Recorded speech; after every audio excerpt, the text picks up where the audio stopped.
Welcome to Omar another blog video. Omar blog ভিডিওতে আপনাকে স্বাগতম। আর এই ভিডিওটি সম্পূর্ণ দেখার আমন্ত্রণ রইল। আজকে দেখাবো ছোট ছোট আমের গাছে আম কিভাবে ধরে আছে। আর এই ভিডিওটি দেখতে চেয়েছেন অনেকেই কমেন্ট করেছেন ঢাকা থেকে এবং নোয়াখালী থেকে। তাদের জন্য এই ভিডিওটি, সবাই সম্পূর্ণ ভিডিওটি দেখবেন।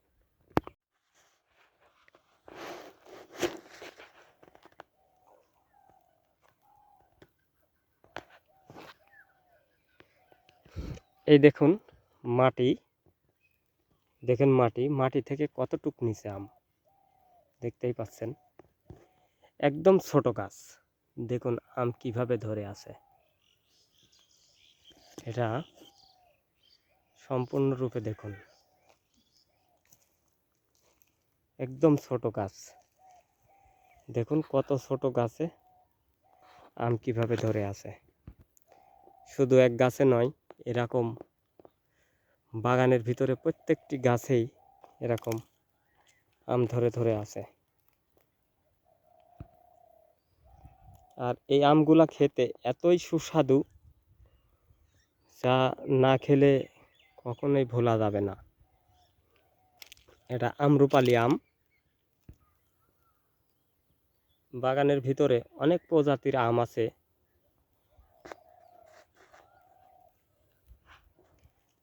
যেখানে আম আছে, হিমসাগর আছে, লকনা আছে, ফজলি আছে, এই ধরনের আম। এই আমগুলো হচ্ছে হিমসাগর আম, যাকে আমাদের এলাকায় এর নাম হচ্ছে খিরসাপাত। আর শহর বাজারে আপনার চিটাগাং, সিলেট, ঢাকা এই সমস্ত এলাকায় এই আমের নাম হচ্ছে হিমসাগর। ওরা হিমসাগর বলেই জানে। আসলে এর নাম হচ্ছে খিরসাপাত। আর এই খিরসাপাত আম খুবই সুস্বাদু এবং এর দামটাও একটু বেশি।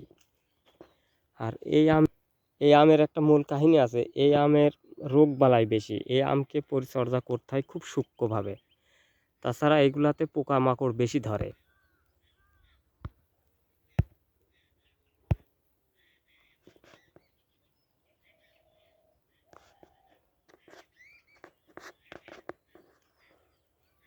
দেখুন এই আমগুলা, এই খিরসাপাত আম, এই আমগুলা দেখতে অনেক সুন্দর। ছোট ছোট গাছে দেখুন কিভাবে আম ধরে ধরে আছে।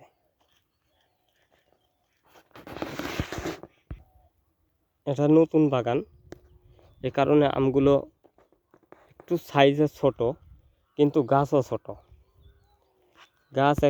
আম আরও ছোট, গাছও ছোট। এই আম অনেক বড় হবে, এখনো অনেক সময় আছে। এই আম একদম শেষের দিকে, সব আম শেষ হয়ে যাবে, তখন এই আমগুলা পাকবে। আর এই আম দেখে যাদের ভালো লেগেছে তারা অবশ্যই কমেন্ট করবেন এবং ভিডিওটি সবাইকে দেখার আমন্ত্রণ রইল, শেয়ার করে দিবেন। ভিডিওটি যদি ভালো লেগে থাকে তাহলে আরও বন্ধুদের মাঝে ছড়িয়ে দিয়ে শেয়ার করে দেবেন। এ পর্যন্তই, আল্লাহ হাফেজ।